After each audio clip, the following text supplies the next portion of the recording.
Good afternoon, everyone. Welcome to Alta Live, our weekly conversation series where we bring stories to life that are from Alta Magazine, our quarterly journal, which we'll talk about in a second, and also at altaonline.com. I am Mary Melton. I'm an editor at large for Alta. I am LA based. We love to find out where you are zooming in from, so please feel free to use the chat to tell us. I'm definitely going to ask Gustavo and Stacey where they are today, but they are our guests today, Gustavo Arellano and Stacey Grenrock Woods, our Ask a Californian columnists. They are two of my favorite people in Los Angeles and beyond, and they have incredible expertise, and we're going to learn why that is on our state. So we're going to go through, definitely ask for your questions as we go through this. We've got a little bit of a theme for today to start it off with for a change. So please use the Q&A button on the bottom if you have any questions as we go along, and I'll be looking at it during the chat, and then at the end of the chat, like we'll definitely open it up for more questions. So before we get started, just a little bit of housekeeping so you know how it works. Q&A on the bottom, that's the best place to ask your questions. We'll be talking for 20-25 minutes, and then we'll have our session or open it up wider. But if you don't know what Alta is, just need a minute to tell you. I just got this. It's hot off the press. It's our latest issue. This is our fall issue, issue 33. We usually have a theme for Alta. This this issue is art and architecture. Frank Gehry, incredible native Californian, 96 years old, still working, is interviewed in this issue by our founder, Will Hurst, Uncle Will, sometimes we call him, who is an old friend of Frank's, has a great interview with Frank in this issue. We have an amazing section about art and architecture, including a beautiful piece by architecture critic Christopher Hawthorne, where he interviews three architects who lost their homes in Altadena and who are rebuilding their homes in Altadena, and talks to them about what that experience is like. Profiles of artists, some great historical pieces. We've always got a mix in Alta of arts and culture, history, environment, tech, all kinds of different topics, tons of book coverage. This issue is, I think, the second time we've done this extended books section, which is about 21, 22 pages of book reviews, profiles, and highlights about our California Book Club guests. So that's a once a month thing that we do for Alta, the third Thursday of the month. And if you didn't get a chance to join us for Amy Tan last week, oh my God, it was an incredible conversation, moving, beautiful, about her book, The Backyard Bird Chronicles. Also just a real conversation about creativity. Our next guest, just so you know, is going to be Jon Freeman. Jon is our host always for California Book Club, but this time we're going to put Jon on the hot seat because he's got a new book out called California Rewritten, which is a compilation of mostly of essays that he's written for Alta Online around the book club and all of the different books around the book club. So this is just an incredible primer to California literature. Highly recommend it. The book's coming out in October. And right now, I really sound like I'm doing the hard push, but this is an amazing deal. Right now, if you do subscribe to Alta, you will get 4 copies of our quarterly journal, and you will get a copy of Jon's new book, which is a $30 new book. So for $50, you're going to get 4 copies of Alta and Jon's new book. We have a limited number of these books, so this is just a really fantastic opportunity to be a part of the Alta community and support writers that we love, and support the kind of work that we do, which is paying writers we love, like Stacey and Gustavo, to tell us all about what they know. So please consider becoming a member of Alta. We would love to have you there. Okay, I think that's our housekeeping. I want to get to it with you two and chat about California. Before we do that, and I'm sure we've got a bunch of people on this Zoom who've been here before, but we always have people who haven't. And I would just love to know, what are your California bona fides? Like if you had to do the quick sentence on like what makes you an expert on California, where do you start? Stacey. Yeah, Stacey, you start, Stacey. Born and raised, never lived anywhere else, don't know anything else. Live, breathe, eat California. Just been looking at this state for my entire life. I'm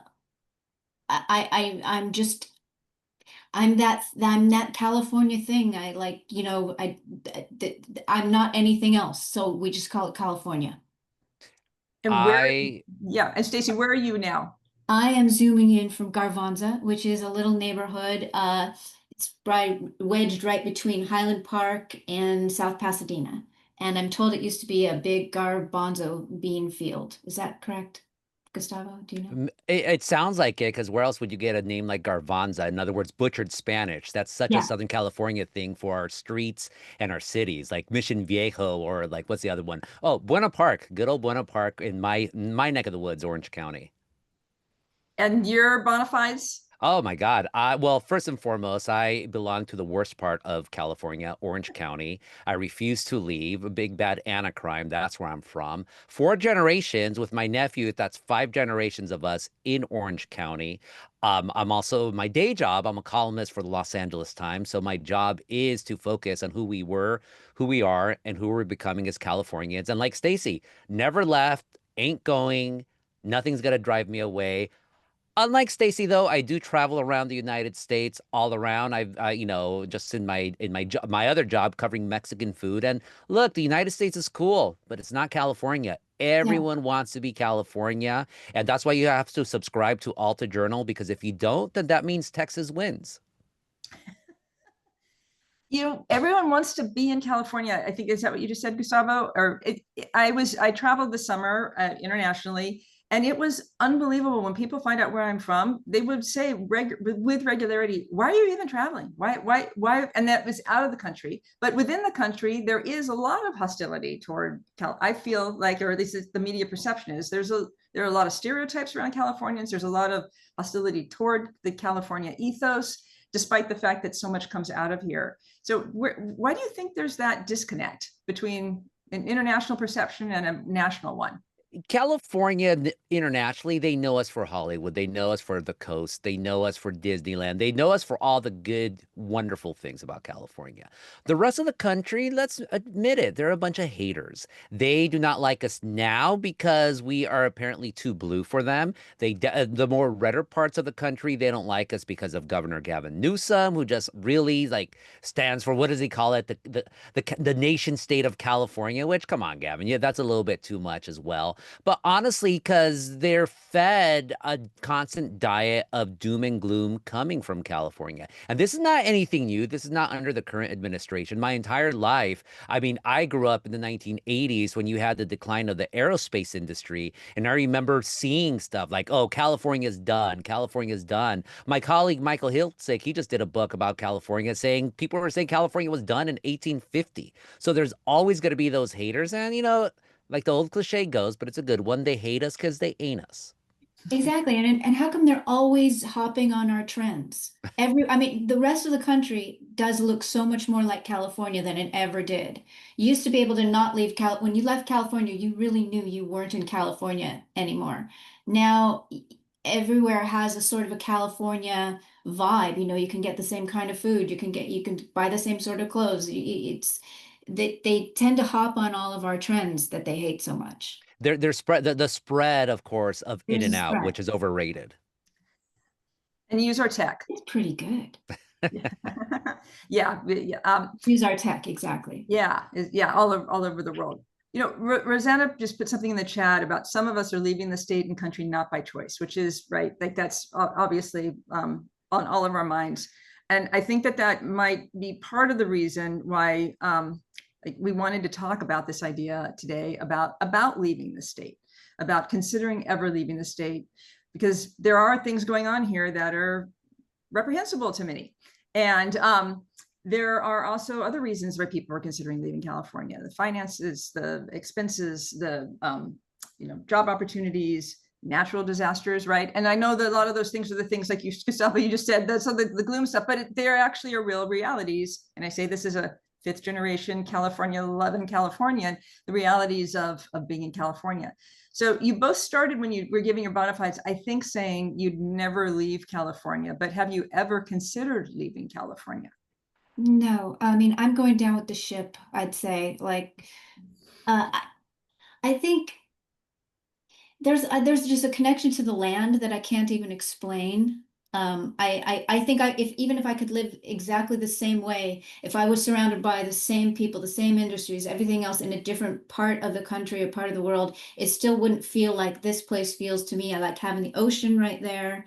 It's like a, quick escape if I need it. I don't know. I never even go to it, but I like knowing it's there. It's anything else would just feel topographically wrong to me. I can't, it's just I think it's something, and I'm only a first generation Californian. I'm the only person in my family to have been born here.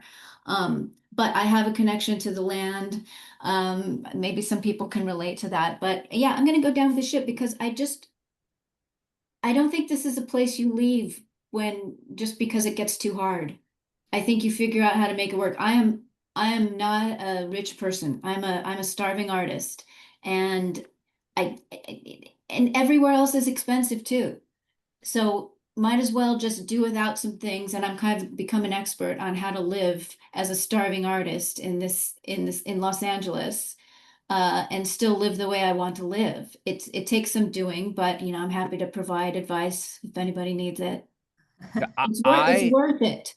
it is 1,000,000% worth it. And I have never romanticized California as an easy place to live because that's not the experience of my family. My great grandpa and my grandpa, they came to Orange County in the 1920s. They got to live in segregated neighborhoods. My mom, she was born in Mexico along with her siblings, my aunts and uncles, and they came to Orange County in the 1960s, getting beat up solely because they were Mexican, even though they were whiter than almost any white person you'll ever see. Like that to me is a grand irony. And their eyes were bluer than any gabacho or gabacha you'd ever see. I grew up in an era where people loathed Mexicans. We're talking about the 1990s, a heyday of Prop 187. I remember going Anaheim High School from 30 years from when my aunt went from 95% white to 95% Latino, and there were still the teachers who were there in their 60s, and they loathed all of us Mexican kids.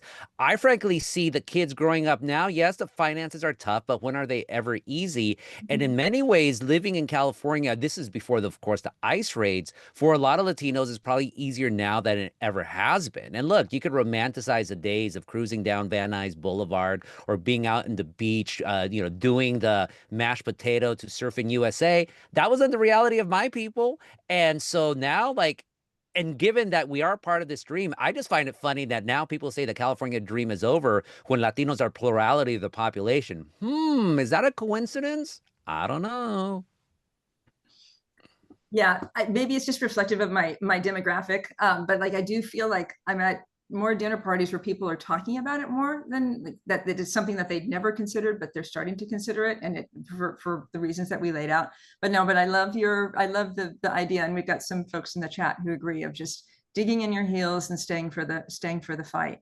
Do you see yourself aging in place here? Like you're both far from being in a retirement situation, but do you think you're going to stay in the areas that you're going to stay in California if you do indeed retire here? I'd like to keep getting closer to the beach. I'd like to keep getting farther and farther west. I've been slowly moving east my whole life, and now I'd like to just move back the other way, and just mostly for the weather. It's just getting pretty hot here. It's getting I hotter don't and know if hotter. there's a retirement home for columnists, Yeah, but we'll maybe be there. Stacey and I need to create that. Lopez could join us, Robin Abkarian, all of these people. Look, for me, Orange County is my home. This is where my family is. This is where all my friends are. I've never, and again, I mean, my dad still lives in the home that we grew up in. He's not going anywhere. So I just don't see myself. And also, there's unfinished work. People are saying, yes, digging in and fighting. Orange County, yeah, I do call it the worst place, but it's far better than when I was growing up. We're now It's a purple. lot better. Yeah. So there's still a lot of work to be done. And that is the lot of the writer, of the columnist especially. They don't allow us to retire. Look at Herb Caen. Look at Mike Royko. We're going to be writing this until we're in that retirement home, and Yeah. then we're going to be doing the co-column right there. Yeah, Jack, exactly. Jack Smith, right up to the end, the famous LA Times columnist. Yeah, no, right before he died, still writing. Well, Randy wants a little clarification from you, Gustavo, on why is OC the worst part of California? It takes a little bit of, yeah. Of course, because the Orange County booster mentality never wants to hear it. We all hate Los Angeles, by the way, not me, but oh, LA's so evil. Look, if you want to see what is so horrible about Orange County, let's just go down to Huntington Beach, MAGA by the Sea, where you had a city council that passed a resolution that for the 50th anniversary of the Huntington Beach Library, they wanted to put an acrostic that said MAGA. Like, and that's Huntington Beach, but that was Orange County for decades. And look, Orange County, there's a reason why I stay here. And it's not just because it's a great place to be a reporter, but also because when I was growing up, at least, anyone who was a little bit liberal, a little bit creative, the moment they turned 18, they got the hell out of there. They went to Highland Park, they went to Austin, they went to San Francisco. And I'm like, no, I am not going to quit this place. I'm going to try to fight for a better Orange County. And so I don't mind hating on it, because you really can't love something until you hate it. And those of us who are married, we know how that is. Yeah, it's true. Yeah, so you've dug in your heels on a very smaller level, which is great. Really staying in your neighborhood. So you imagine that's where you're going to be. As long as God allows me, yes. What's the most California thing about you, Stacey? If someone said, like, this is the thing that this is. Well, I mean, I'm a Valley girl, so there's that. The most California thing about me is I think that well, I don't fall into any of those California stereotypes. I'm not blonde. I don't go to the beach. You know, I don't think I have a Valley accent. I probably do, but I think that's the most California thing about me, is that I defy your expectations. And I'm a walking contradiction. I'm a walking contradiction. So has been being a Valley girl, one Valley girl to another. Like, have you found that to be a burden at all? You know, people think of you as an oddity when they know you're a Valley girl, and they ask you, you know, was it just like the movie? I mean, yes and no. I think it was just like a different movie. It was just like Boogie Nights, but without the porn, without so much of the porn in my childhood. But if you want to see what my growing up in Sherman Oaks looked like, it looked like Boogie Nights minus the sex. And like what Gustavo was saying, that OC people hate LA. I feel like LA people hate the Valley. Hate the Valley. No, Val, go home. You know, we were always you know, the graffiti at the beach. Val, go home. You know, but that's changed a lot with people like the Marshall Brothers, longboarders. You know, the Valley is there's a new hashtag Valley Pride, which I'm proud to showcase whenever I can. It's all about Valley Pride now. I have not thought of I'll go home in a long time. I'll go home. I'm going to say that next time I see you. All right. How about you, Gustavo? Most California. First and foremost, the Valley's totally cool, but maybe that's because I'm an Orange County guy. But anytime I go, whether it's Pacoima, Encino, Canoga Park, where there's really good tortillas out there, I love it. I absolutely love it. But what's the most California thing about me? Gosh, I have to be completely nerded out. I really can't show you back here, but I have all of Hubert Howe Bancroft's History of California, all 7 tomes, and the Diary of Juan Crespi, the very first account of a European expedition through California. We're talking about 1769 with the Portola exhibition. I have all the books of Jack Smith and Mike Davis, and of course, Carrie McWilliams, Southern California Country and Island and the Land. So that's what it is. I'm California nerd through and through. And of course, DJ Waldy, who I'm going to be in conversation with very soon at my wife's restaurant. Will you win? Yeah, DJ, former California Book Club guest. So yeah, we definitely want to link for that. Nerd. That's who I am. Nerd. Yeah, mega nerd, but in the best kind of way. Yeah, very cool nerd. Yeah. We were talking right before about all of our mutual love for the Hollywood Bowl as a quintessential California place. Give me another one. Like, what for you is like when you close your eyes and if you could transport yourself somewhere, where would it be?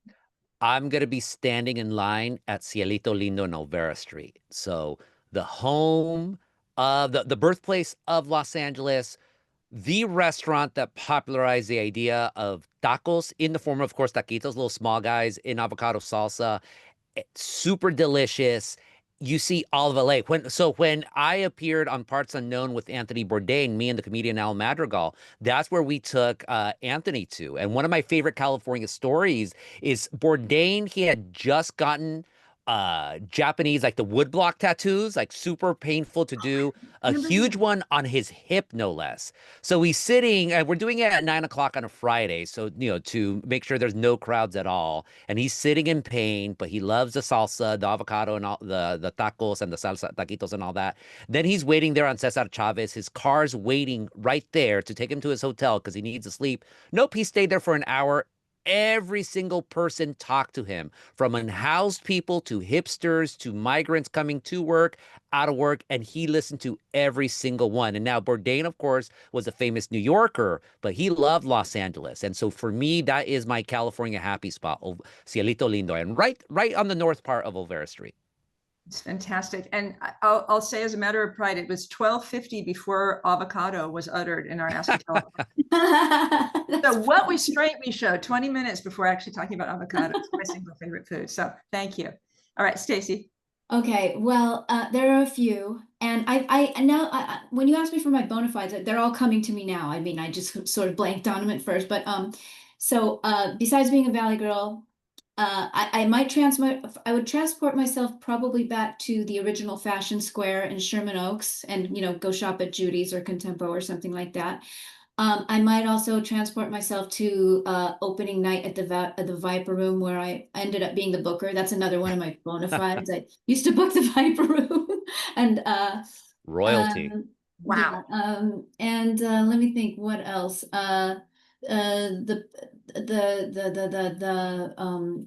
Maybe like 4th of July at the Van Nuys Sherman Oaks Park for the fireworks show.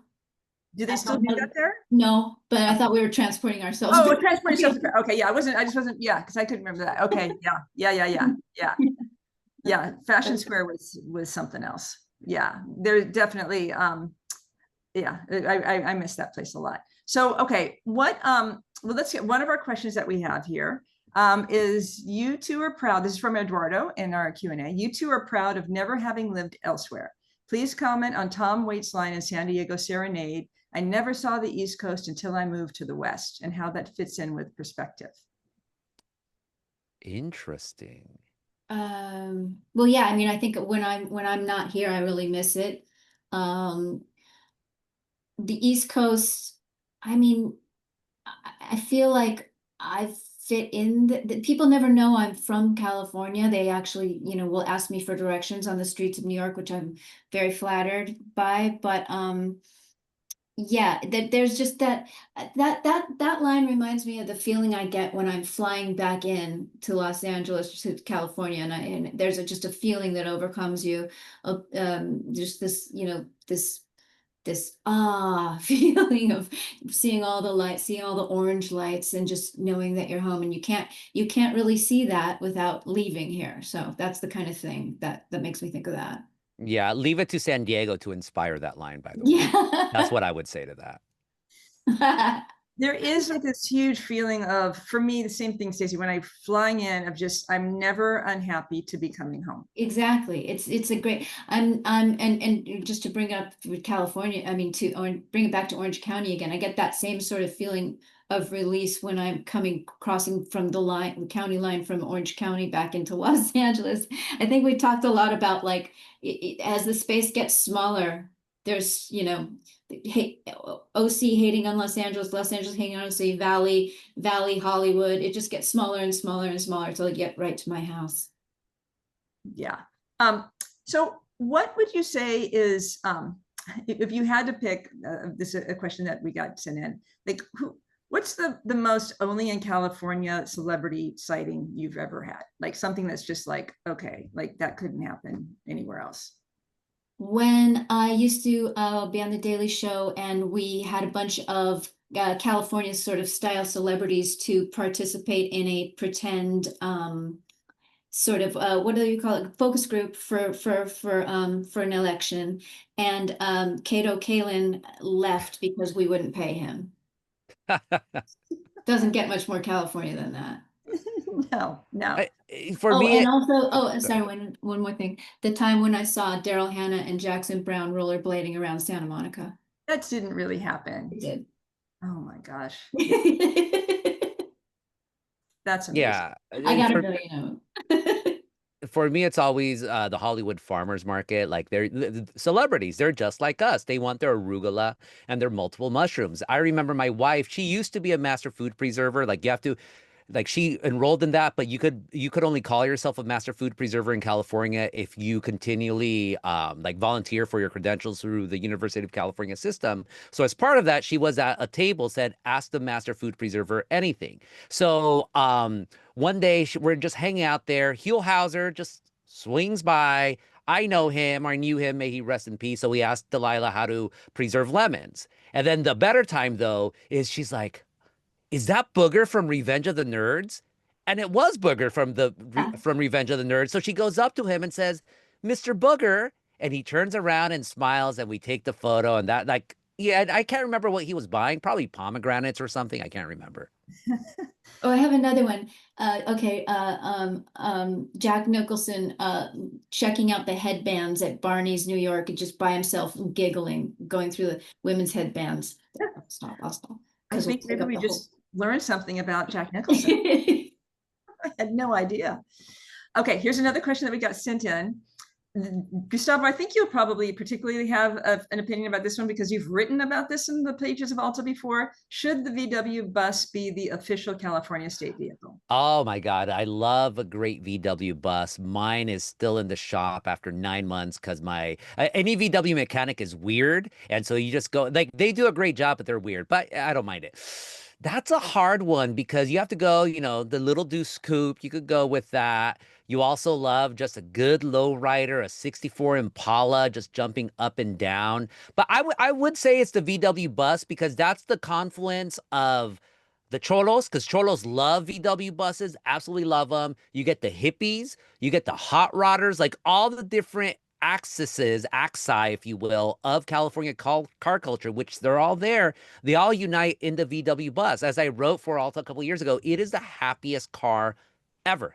People see it, they do peace signs, and they all have a story about it. So yes, VW bus. But the older ones, the electric one, it's cool, but just doesn't have the same cachet. A real VW bus has to break down on you once a month. Right. Yeah, that seems part of the deal.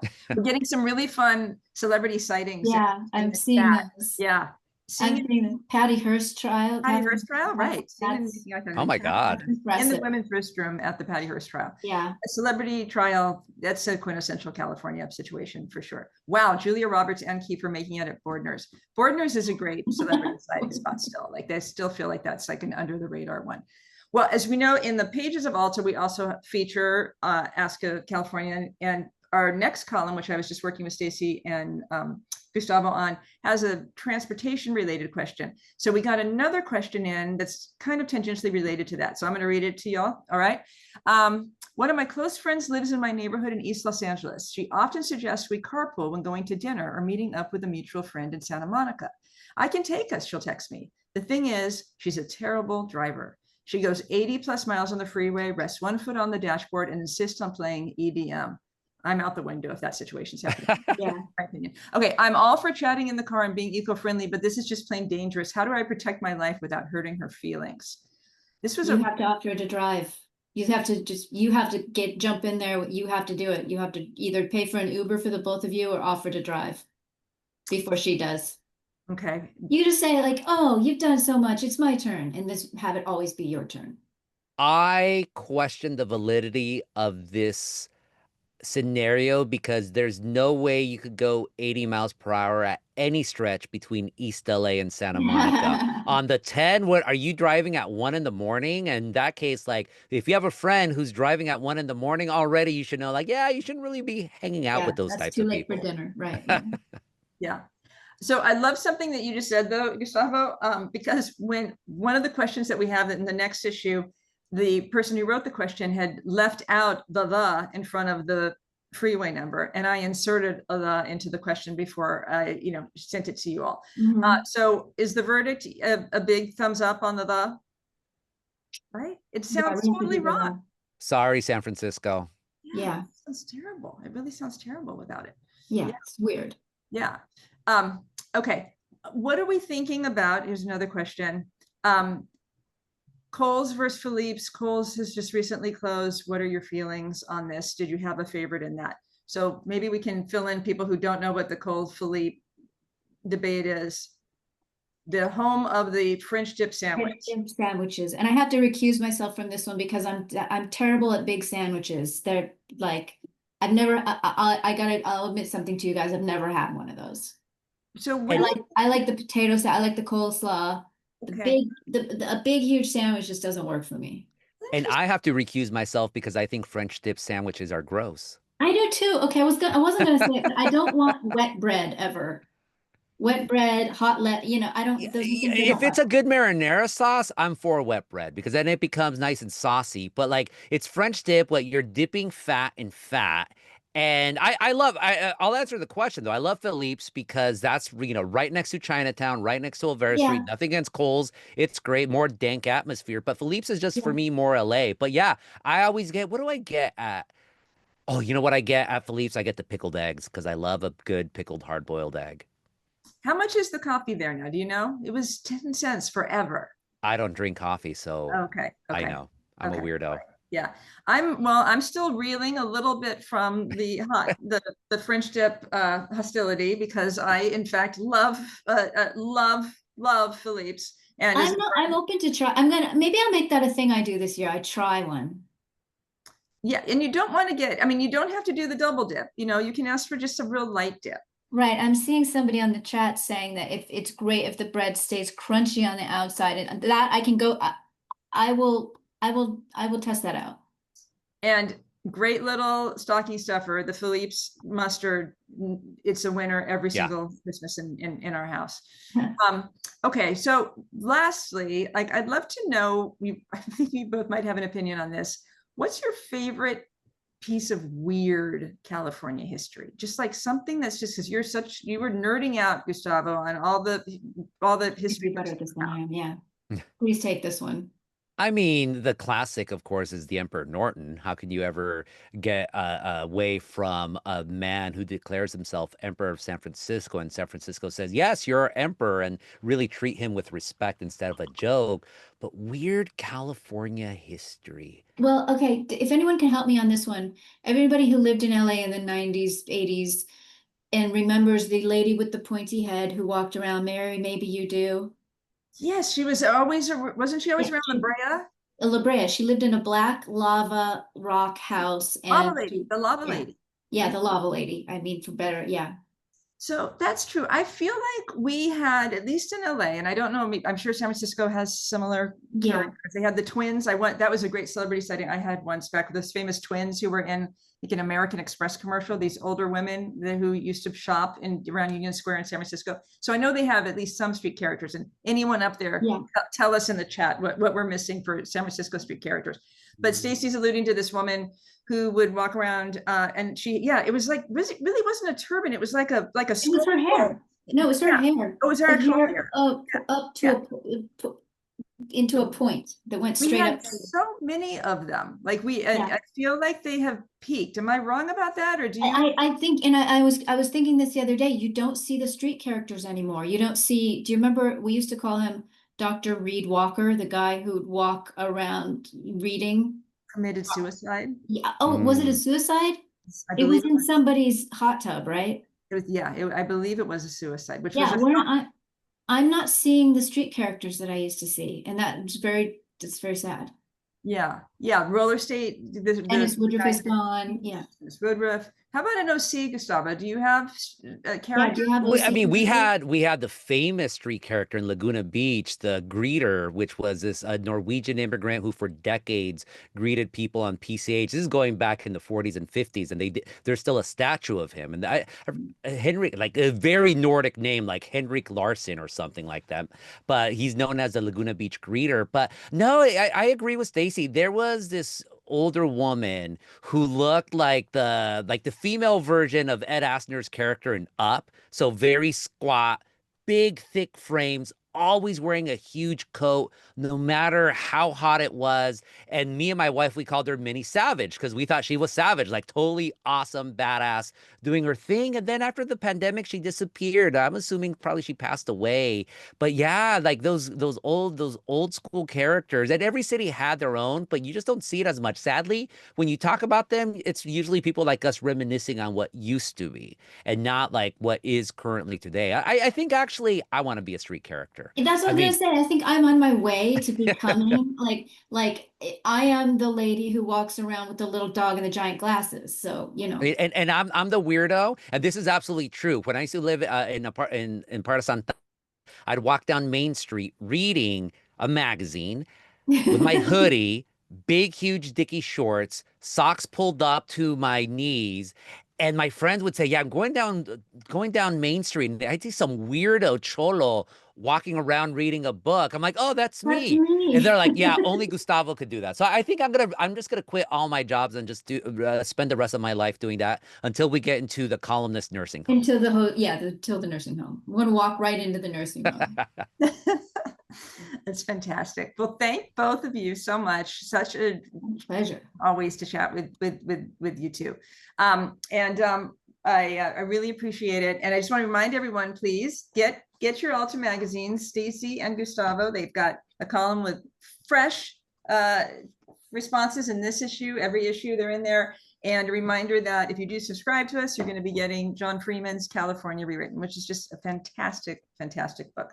So really thanks to both of you. Next week, we're going to be talking to Peter Fish, who wrote our piece in the last issue, which was our road trips issue, about Highway 89. Peter's a fantastic travel writer, such a wonderful person, beautiful writer, very personal piece about this trip he took from the Canadian border to almost the Mexican border on Highway 89. And it goes through 6 national parks. So that should be a really great, very different than this conversation, since we don't go through California on that highway.